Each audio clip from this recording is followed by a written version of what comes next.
ಸ್ನೇಹಿತರೆ, ತಮಗೆಲ್ಲ ಗೊತ್ತಿರುವ ಹಾಗೆ ಶ್ರೀ ಸ.ರಾ. ಗೋವಿಂದ ಅವರು ಕಳೆದ 4 ದಶಕಗಳಿಂದ ನಾಡು, ನುಡಿ, ನೆಲ, ಜಲ ಸಂರಕ್ಷಣೆ ಮಾಡುತ್ತಾ, ಸಂಘಟನೆ ಮಾಡುತ್ತಾ ಅವಿಶ್ರಾಂತವಾಗಿ ಹೋರಾಟವನ್ನು ನಡೆಸ್ತಾ ಬರ್ತಾ ಇರತಕ್ಕಂಥ ಶ್ರೀಯುತ ಗೋವಿಂದ್ರವರು ಚಲನಚಿತ್ರ ಕ್ಷೇತ್ರದಲ್ಲೂ ಕೂಡ ಸುಮಾರು 17ಕ್ಕೂ ಹೆಚ್ಚು ಅತ್ಯುತ್ತಮ ಸದಾಭಿರುಚಿ ಚಿತ್ರಗಳನ್ನು ಕನ್ನಡ ಚಿತ್ರಪ್ರೇಕ್ಷಕರಿಗೆ ನೀಡಿ ಅದರಲ್ಲಿ ಹಲವಾರು ಚಿತ್ರಗಳು ರಾಜ್ಯ ಪ್ರಶಸ್ತಿಗೆ, ಜನಮೆಚ್ಚುಗೆಗೆ ಪಾತ್ರವಾಗಿವೆ. ಜೊತೆಗೆ ಕರ್ನಾಟಕ ಚಲನಚಿತ್ರ ವಾಣಿಜ್ಯ ಮಂಡಳಿಯ ಕಾರ್ಯಕಾರಿ ಸಮಿತಿಯ ಸದಸ್ಯರಾಗುವುದರ ಮುಖಾಂತರ ಚಲನಚಿತ್ರ ವಾಣಿಜ್ಯ ಮಂಡಳಿಯನ್ನು ಪ್ರವೇಶ ಮಾಡಿದಂಥ ಗೋವಿಂದ ಅವರು ಮಂಡಳಿಯ ಕಾರ್ಯಕಾರಿ ಸಮಿತಿ ಸದಸ್ಯರಾಗಿ, ಕಾರ್ಯದರ್ಶಿಗಳಾಗಿ, ಖಜಾಂಚಿಗಳಾಗಿ, ಉಪಾಧ್ಯಕ್ಷರಾಗಿ, ಅಧ್ಯಕ್ಷರಾಗಿ 2 ಅವಧಿಗೆ ಸೇವೆಯನ್ನು ಸಲ್ಲಿಸಿರುತ್ತಾರೆ. ಇವರ ಈ ಸಮಾಜ ಸೇವೆ ಮತ್ತು ಕನ್ನಡ ಸೇವೆಯನ್ನು ಗುರುತಿಸಿ ನಾವು ಇವರಿಗೆ ಒಂದು ಅಭಿನಂದನೆಯನ್ನು ಮಾಡಬೇಕು ಅಂತೇಳಿ ನಮ್ಮ ನಾಡಿನ, ರಾಷ್ಟ್ರದ, ಅಂತಾರಾಷ್ಟ್ರೀಯ ಪ್ರಸಿದ್ಧರಾಗಿರ್ತಕ್ಕಂಥ ವಿದ್ವಾಂಸರು ನಾಡೋಜ ಡಾಕ್ಟರ್ ಹಂಪ ನಾಗರಾಜಯ್ಯನವರು ಅವರ ಪ್ರಧಾನ ಸಲಹೆ ಮತ್ತು ಪ್ರಧಾನ ಸಂಪಾದಕತ್ವದಲ್ಲಿ, ಅವರ ನೇತೃತ್ವದಲ್ಲಿ ನಾವು ಅಭಿನಂದನಾ ಸಮಿತಿಯನ್ನು ರಚನೆ ಮಾಡಿಕೊಂಡಿದ್ದೇವೆ. ಇದೇ ತಿಂಗಳು ಅದರ ಪೂರ್ಣ ವಿವರವನ್ನು ನಮ್ಮ ಹಂಪ ನಾಗರಾಜಯ್ಯ ನೀಡ್ತಾರೆ. ಈ ಪತ್ರಿಕಾಗೋಷ್ಠಿಯಲ್ಲಿ ಸ್ನೇಹಿತರೆ, ನಮ್ಮ ಸ.ರಾ. ಗೋವಿಂದ ಅಭಿನಂದನಾ ಸಮಿತಿಯ ಗೌರವ ಸಲಹೆಗಾರರು ಮತ್ತು ಅಭಿನಂದನಾ ಗ್ರಂಥದ ಪ್ರಧಾನ ಸಂಪಾದಕರು ಆಗಿರುವ ನಾಡೋಜ ಡಾಕ್ಟರ್ ಹಂಪ ನಾಗರಾಜಯ್ಯನವರು ಈ ಗೋಷ್ಠಿಯನ್ನು ಉದ್ದೇಶಿಸಿ ಮಾತನಾಡಿದ್ದಾರೆ. ಅವರು ಈ ಗೋಷ್ಠಿಯಲ್ಲಿ ಉಪಸ್ಥಿತರಿರ್ತಾರೆ. ಒಂದು ಮಹತ್ವದ ಕಾರ್ಯದಲ್ಲಿ ನಾವೆಲ್ಲ ತೊಡಗಿದ್ದು ಕರ್ನಾಟಕದ ಸರ್ವಾಂಗೀಣ ಪ್ರಗತಿಗೆ ತನ್ನ ಬದುಕಿನ ಬಹಳ ಮಹತ್ವದ ವರ್ಷಗಳನ್ನು, ದಿನಗಳನ್ನು, ಆಯಸ್ಸನ್ನು ಧಾರೆ ಎರೆದಂತಹ ಒಬ್ಬ ವ್ಯಕ್ತಿಯನ್ನು, ಒಬ್ಬ ಶಕ್ತಿಯನ್ನು ಗೌರವಿಸುವ ದೃಷ್ಟಿಯಿಂದ ನಾವು ಒಂದು ಸಮಾಲೋಚನೆ ಮಾಡಿ ಕಡೆಗೆ ಸ.ರಾ.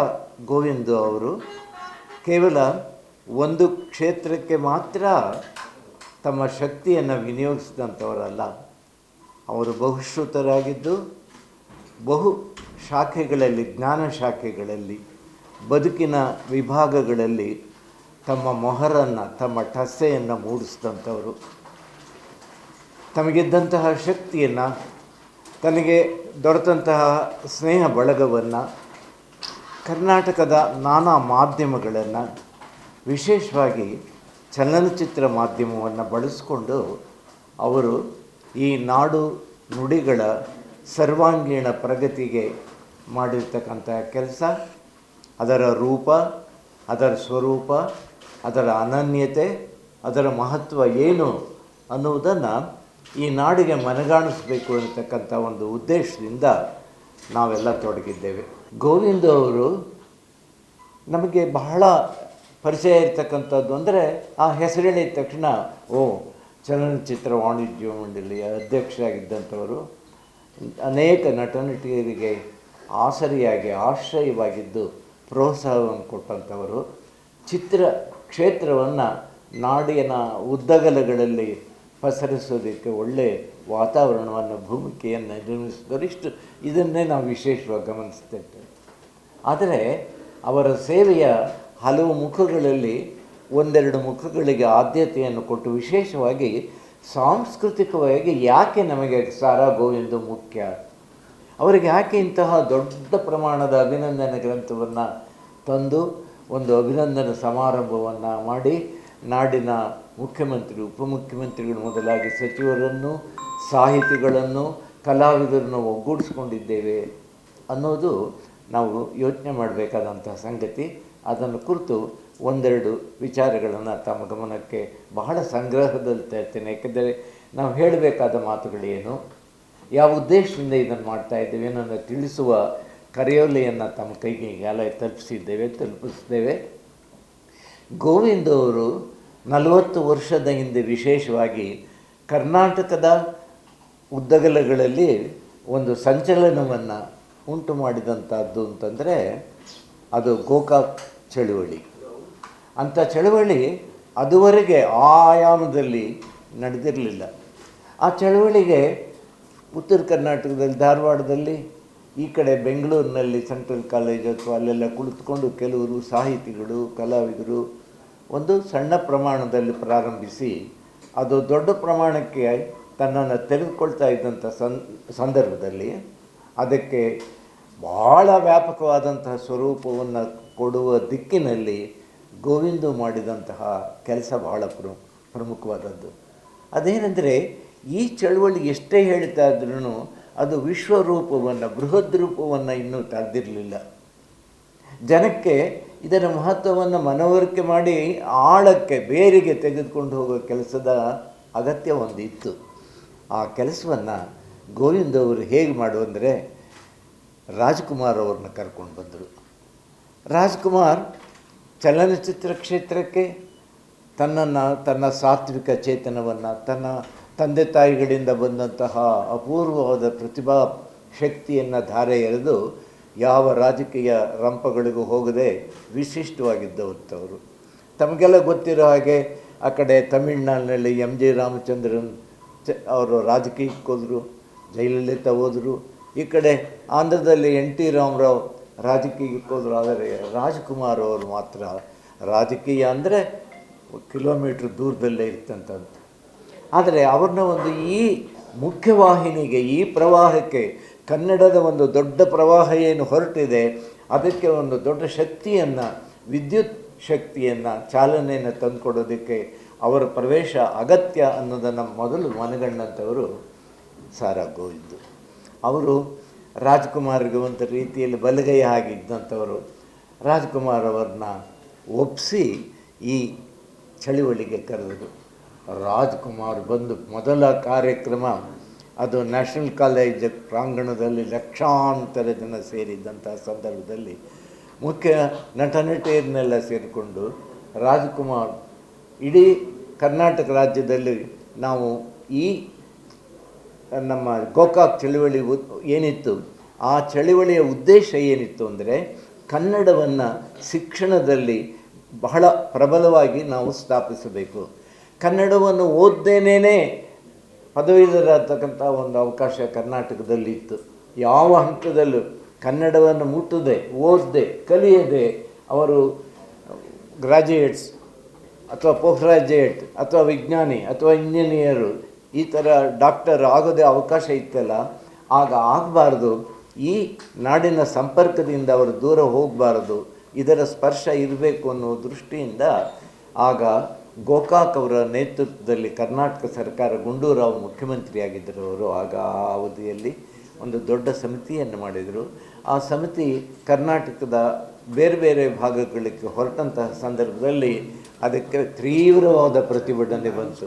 ಯಾಕೆಂದರೆ ಜನರ ಮನಸ್ಸಿನಲ್ಲಿ ಏನಿತ್ತು ಅಂತಂದರೆ, ಇದು ಸಂಸ್ಕೃತ ಪರವಾದಂತಹ, ಕನ್ನಡ ವಿರೋಧಿಯಾದಂತಹ ತೀರ್ಪನ್ನು ಕೊಡುವ ದೃಷ್ಟಿಯಿಂದ ಸರ್ಕಾರ ಇದು ಮಾಡಿರುವ ಒಂದು ಗುಮಾನಿ, ಒಂದು ಅನುಮಾನ ಇತ್ತು. ಆದ್ದರಿಂದ ಅಂತಹ ಸಂದರ್ಭದಲ್ಲಿ ಜನರನ್ನು ಎಚ್ಚರಿಸಿಕೊಳ್ಳುವ ಹಾಗೆ ಮಾಡುವ ಕೆಲಸಕ್ಕೆ ಗೋವಿಂದು ರಾಜ್ಕುಮಾರ್ನ ಜೊತೆ ಕರೆದುಕೊಂಡು ಇಡೀ ಕರ್ನಾಟಕವನ್ನು ಸಂಚರಿಸಿದರು. ಅದರ ಆಯಾಮ ಏನು, ಅದರ ಪ್ರತಿಫಲ ಏನಾಯಿತು, ಅದಕ್ಕೆ ಕನ್ನಡಕ್ಕೆ ಹೇಗೆ ಒಂದು ದೊಡ್ಡ ಬಲಿಷ್ಠವಾದಂಥ ಒಂದು ಅಧಿಷ್ಠಾನ, ತಳಪಾಯ ಸಾಧ್ಯವಾಯಿತು ಅಂತಕ್ಕಂಥದ್ದು ಈಗ ನಾಡಿನ ಚರಿತ್ರೆ, ಇತಿಹಾಸ. ಹೀಗೆ ಇತಿಹಾಸವನ್ನು ನಿರ್ಮಿಸಿದಂತಹ, ಹೊಸ ಸ್ವರೂಪವನ್ನು ಉಂಟು ಮಾಡಿದಂತಹ, ಕನ್ನಡಕ್ಕೆ ಒಂದು ಬಲ, ಶಕ್ತಿಯನ್ನು, ಆನೆ ಬಲ, ಸಿಂಹಬಲ ತಂದುಕೊಡುವ ದಿಕ್ಕಿನಲ್ಲಿ ಗೋವಿಂದ ಅವರು ಮಾಡಿದಂತಹ ಕೆಲಸ. ಹೀಗೆ ಅವರ ಬಹುಮುಖವಾದ ಕೆಲಸವನ್ನು, ಕಾರ್ಯವನ್ನು, ಸಾಧನೆಯನ್ನು, ನಡೆದು ಬಂದಂತಹ ದಾರಿಯನ್ನು, ನಟ್ಟಂತಹ ದಾಖಲೆಗಳನ್ನು ಇವೆಲ್ಲ ಈ ನಾಡಿಗೆ ಮತ್ತೊಮ್ಮೆ ನಾವು ತೋರಿಸಬೇಕು ಅನ್ನೋ ದೃಷ್ಟಿಯಿಂದ ಇಂಥ ಒಂದು ವಿಶಿಷ್ಟವಾದ ಕಾರ್ಯಕ್ರಮ ಹಮ್ಮಿಕೊಳ್ಳಲಾಗಿದೆ. ಅದು ಅದರ ಮುಡಿಯ ಮಾಣಿಕ್ಯ ಹಾಗೆ ದೊಡ್ಡ ಸ್ಥಿತಿ ತಲುಪ್ತಕ್ಕಂಥದ್ದು 24ನೇ ತಾರೀಕು ಬೃಹತ್ ಕಾರ್ಯಕ್ರಮವನ್ನು ಅದನ್ನು ಹಮ್ಮಿಕೊಂಡಿದ್ದೇವೆ. ಅದರ ಹೋರಾಟಗಾರರಾಗಿ ಕಲಾವಿದರನ್ನು ಒಗ್ಗೂಡಿಸಿ, ಸಾಹಿತಿಗಳನ್ನು ಒಗ್ಗೂಡಿಸಿ, ಸಾಂಸ್ಕೃತಿಕ ಚೇತನಕ್ಕೆ ಒಂದು ರೀತಿಯ ಅಮೃತ ಸ್ಪರ್ಶವನ್ನು ಕೊಟ್ಟಂಥ ಸಾರಾ ಗೋವಿಂದ್ ಅವರ ಅಭಿನಂದನಾ ಸಮಾರಂಭ 24ನೇ ತಾರೀಕು ಬೆಂಗಳೂರಿನಲ್ಲಿ ಬೃಹತ್ ಪ್ರಮಾಣದಲ್ಲಿ ಅದು ನಡೆಯುತ್ತೆ. 24ನೇ ತಾರೀಕು ಇಡೀ ದಿವಸ ಕಾರ್ಯಕ್ರಮ ರವೀಂದ್ರ ಕಲಾಕ್ಷೇತ್ರದಲ್ಲಿ ನಡೆಯುತ್ತೆ. ಅದಕ್ಕೆ ಮೊದಲು 8 ಗಂಟೆಗೆ ಒಂದು ಸಾರ್ವಜನಿಕ ಜನರನ್ನು ಗಮನ ಸೆಳೆಯುವ ದೃಷ್ಟಿಯಿಂದ ಮೆರವಣಿಗೆ ಕಾರ್ಯಕ್ರಮ ಇದೆ. ಆ ಮೆರವಣಿಗೆಯಲ್ಲಿ ಗೋವಿಂದ ಅವರನ್ನು ಪೂರ್ಣಕುಂಭದ ಸ್ವಾಗತ ಒಂದು ಅದನ್ನು ವಿಶೇಷವಾಗಿ ಕಲಾ ತಂಡಗಳು, ಜಾನಪದ ಕಲಾ ತಂಡಗಳು ಮತ್ತು ಅನೇಕ ಕನ್ನಡ ಅಭಿಮಾನಿಗಳು, ಚಿತ್ರಾಭಿಮಾನಿಗಳು ಅವರೆಲ್ಲ ಅದರಲ್ಲಿ ಇರ್ತಾರೆ. ಅವರು JC ರಸ್ತೆಯ ಮೂಲಕ ಮಿನರ್ವಾ ರಸ್ತೆಯ ವೃತ್ತದಿಂದ ಹೊರಟು ರವೀಂದ್ರ ಕಲಾಕ್ಷೇತ್ರ ತಲುಪ್ತಾರೆ. ಬೆಳಗ್ಗೆ 8:00ವರೆಗೆ ಮೆರವಣಿಗೆ ಪ್ರಾರಂಭ ಆಗುತ್ತೆ. ಆಮೇಲೆ 11 ಗಂಟೆಗೆ ಉಪಮುಖ್ಯಮಂತ್ರಿಗಳಾದಂತಹ ನಮ್ಮ DK ಶಿವಕುಮಾರ್ ಅವರ ನೇತೃತ್ವದಲ್ಲಿ ನಮ್ಮ ಪ್ರಸಿದ್ಧ ಸಾಹಿತಿಗಳಾದಂಥ ಬರಗೂರು ರಾಮಚಂದ್ರಪ್ಪನವರು ಅವತ್ತು ಅಧ್ಯಕ್ಷತೆಯನ್ನು ವಹಿಸಿ ಈ ಕಾರ್ಯಕ್ರಮವನ್ನು ನಡೆಸಿಕೊಡ್ತಾರೆ. ಆಮೇಲೆ 11:45 ಗಂಟೆಗೆ ಚಲನಚಿತ್ರ ಕ್ಷೇತ್ರ ಮತ್ತು ಸಾಹಿತ್ಯ ಕ್ಷೇತ್ರ ಮತ್ತು ಉಳಿದ ಪೂರಕ ಜ್ಞಾನ ಶಿಸ್ತುಗಳಲ್ಲಿ ಇವರ ಠಸ್ಸೆ ಏನಿದೆ ಅನ್ನೋದನ್ನು ಕುರಿತು ಒಂದು ಗೋಷ್ಠಿ ಇರುತ್ತೆ. ಆಮೇಲೆ ಜಾಣಗೆರೆ ವೆಂಕಟರಾಮಯ್ಯ ಅದರಲ್ಲಿ ಮಾತಾಡ್ತಾರೆ. ಅನಂತರ ಕನ್ನಡ ಚಿತ್ರರಂಗದಲ್ಲಿ ಇವರ ಪಾತ್ರ ಏನು, ಅದರ ಕೊಡುಗೆ ಏನು ಅನ್ನೋದನ್ನು ಕುರಿತು ಶ್ರೀಧರ್ ಮೂರ್ತಿಯವರು ಮಾತಾಡ್ತಾರೆ. ಮಧ್ಯಾಹ್ನ ಊಟ ಆದಮೇಲೆ 2 ಗಂಟೆಗೆ ಪ್ರಭಾತ್ ಕಲಾವಿದರು ಒಂದು ನಾಟಕವನ್ನು ಭಾಳ ಪ್ರಸಿದ್ಧವಾದಂತಹ ಕರುನಾಡ ವೈಭವ ಎನ್ನುವ ನಾಟಕವನ್ನು ನಡೆಸಿಕೊಡ್ತಾರೆ. 3:15 ಗಂಟೆಗೆ ಈ ಸಾಧಕರಿಗೆ ಬೇರೆ ಬೇರೆ ಕ್ಷೇತ್ರದಲ್ಲಿ ವಿಶಿಷ್ಟವಾದ ಸಾಧನೆ ಮಾಡಿದಂತಹ ಪ್ರತಿಭೆಗಳನ್ನು ಗುರುತಿಸಿ ಅವರಿಗೆ ನಮ್ಮ ಸಮಿತಿಯ ವತಿಯಿಂದ ಸನ್ಮಾನ ಗೌರವ ಮಾಡುತ್ತೆ. ಅದಾದಮೇಲೆ ಶಿಖರ ಸ್ಥಿತಿ ಎಂದರೆ ಸಂಜೆ ನಡೀತಕ್ಕಂತಹ ದೊಡ್ಡ ಕಾರ್ಯಕ್ರಮ. ನಮ್ಮ ನಾಡಿನ ಮುಖ್ಯಮಂತ್ರಿಗಳಾದಂಥ ಸಿದ್ದರಾಮಯ್ಯನವರು ಜನತೆಯ ಪರವಾಗಿ, ನಾಡಿನ ಪರವಾಗಿ ಸಾರಾ ಗೋವಿಂದ ಅವರನ್ನು ಸನ್ಮಾನಿಸ್ತಾರೆ. ನಾನು ಆ ಸಭೆಯ ಅಧ್ಯಕ್ಷತೆಯನ್ನು ವಹಿಸ್ತೇನೆ. ಹೀಗೆ ಇಷ್ಟು ಈ ವಿಶಿಷ್ಟವಾದಂತಹ ಕಾರ್ಯಕ್ರಮ, ಒಬ್ಬ ವ್ಯಕ್ತಿಯನ್ನು ಅವನ ಸಾಧನೆಯನ್ನು ಗುರುತಿಸುವ ಒಂದು ದೊಡ್ಡ ಕಾರ್ಯಕ್ರಮ ಇದು. ನಾಡಿಗೆ ನುಡಿಗೆ ಕೆಲಸ ಮಾಡಿದಂಥವ್ರನ್ನ ನಾವು ಮರಿಬಾರದು, ಸೇವೆ ಸಲ್ಲಿಸಿದವ್ರನ್ನ ನಾವು ಮರಿಬಾರದು. ನಮ್ಮ ಕೃತಜ್ಞತೆಯ ದ್ಯೋತಕವಾಗಿ, ನಮ್ಮ ಪ್ರೀತಿಯ ದ್ಯೋತಕವಾಗಿ ಏರ್ಪಾಡು ಮಾಡಿರ್ತಕ್ಕಂಥ ಸಮಾರಂಭ ಇದು. ಈ ವಿಚಾರವನ್ನು ನಾಡಿಗೆ ತಲುಪಿಸುವ ಕಾರ್ಯದಲ್ಲಿ ತಮ್ಮ ಸಹಕಾರವನ್ನು ನಾವು ಬಯಸ್ತೇವೆ. ಅಲ್ಲಿ ರವೀಂದ್ರ ಕಲಾಕ್ಷೇತ್ರದಲ್ಲಿ ವೇದಿಕೆ ಮೇಲೆ ವಿಶೇಷ ಅಲಂಕಾರ ಇರುತ್ತೆ. ಮತ್ತು ಸಂಜೆ ಈ ಅಭಿನಂದನಾ ಸಮಾರಂಭ ಮುಗಿದ ನಂತರ ಚಲನಚಿತ್ರರಂಗದ ಕಲಾವಿದರಿಂದ ವಿಶೇಷ ಕಾರ್ಯಕ್ರಮ ಇದೆ. ಸಂಜೆ 6:30 ಗಂಟೆಗೆ ಸಿಜಲರ್ಸ್ ಡ್ಯಾನ್ಸ್ ಸ್ಟುಡಿಯೋ ವತಿಯಿಂದ ಅದ್ಭುತವಾದಂಥ ಡ್ಯಾನ್ಸ್ ಕಾರ್ಯಕ್ರಮಗಳು ಸುಮಾರು 6ರಿಂದ 7 ಡ್ಯಾನ್ಸನ್ನ ನಾವು ಆಯೋಜನೆ ಮಾಡಿದ್ವಿ. ಜೊತೆಗೆ ಲೈವ್ ಮ್ಯೂಸಿಕ್ ಅಂದರೆ ಸಾಂಗ್ಸ್ಗಳು ಇರುತ್ತೆ. ಅದರಲ್ಲಿ ವಿಜಯ್ ಪ್ರಕಾಶ್ ಅವರು ಭಾಗವಹಿಸ್ತಾ ಇದ್ದಾರೆ, ಅನುರಾಧ ಭಟ್ ಅವರು ಭಾಗವಹಿಸ್ತಾ ಇದ್ದಾರೆ, ಚೇತನ್ ಅವರು ಭಾಗವಹಿಸ್ತಾ ಇದ್ದಾರೆ, ಊರ್ವಶಿ ಅವರು, ಸಮಿತಾ ಮಲ್ನಾಡ್ ಅವರು ಕೂಡ ಈ ಕಾರ್ಯಕ್ರಮದಲ್ಲಿ ಸಾಂಗ್ಗಳನ್ನು ಆಡ್ತಾ ಇದ್ದಾರೆ. ಜೊತೆಗೆ ರೇಣು ಮೆಲೋಡಿಸ್ ಕಡೆಯಿಂದ ರೇಣು ಅವರು ಕೂಡ ಈ ಕಾರ್ಯಕ್ರಮಗಳು ಭಾಗವಹಿಸಿ ಸುಮಾರು 2 ಗಂಟೆಗಳ ಕಾಲ ಮನೋರಂಜನಾ ಕಾರ್ಯಕ್ರಮ ಇರುತ್ತೆ. ಈ ಕಾರ್ಯಕ್ರಮದಲ್ಲಿ ಇವತ್ತಿನ ಯೂತ್ಸ್ ಕಲಾವಿದರು ಎಲ್ಲರೂ ಕೂಡ ಡ್ಯಾನ್ಸ್ ಆಡುವ ಮುಖಾಂತರ ಸಾರಾ ಗೋವಿಂದ ಅವರಿಗೆ ಒಂದು ಅಭಿನಂದನೆ ಸಲ್ಲಿಸಲು ಕೂಡ ಅವರು ಕೂಡ ಬರ್ತಾ ಇದ್ದಾರೆ. ಸೊ ಈ ಇಷ್ಟು ಕಾರ್ಯಕ್ರಮ ಸಂಜೆ 7 ಗಂಟೆ ನಂತರ ಸುಮಾರು 9-9:30ವರೆಗೂ ನಮ್ಮ ಚಲನಚಿತ್ರ ಕಡೆಯಿಂದ ನಾವು ಅವರಿಗೆ ಒಂದು ಅಭಿನಂದನೆಗಳನ್ನ ಈ ಕಾರ್ಯಕ್ರಮ ಮುಖಾಂತರ ಸಲ್ಲಿಸ್ತಾ ಇದ್ದೀವಿ. ಈಗ ಸಾರಾ ಗೋವಿಂದರವರಿಗೆ 72 ವರ್ಷ. ಹಾಗಾಗಿ 72 ಮಹಿಳೆಯರು ಪೂರ್ಣಕುಂಭ ಕಳಶವನ್ನು ಹೊತ್ತು ಮೆರವಣಿಗೆಯಲ್ಲಿ ಭಾಗವಹಿಸ್ತಾರೆ. ಹಾಗೆಯೇ 72 ಜನ ಕನ್ನಡ ಕಲಿಗಳು, ಯುವ ಹೋರಾಟಗಾರರು ಕನ್ನಡ ಧ್ವಜವನ್ನು ಎಗರೇರಿಸಿಕೊಂಡು ಆ ಮೆರವಣಿಗೆಯಲ್ಲಿ ಪಾಲ್ಗೊಳ್ತಾರೆ. ಇದು ವಿಶೇಷ.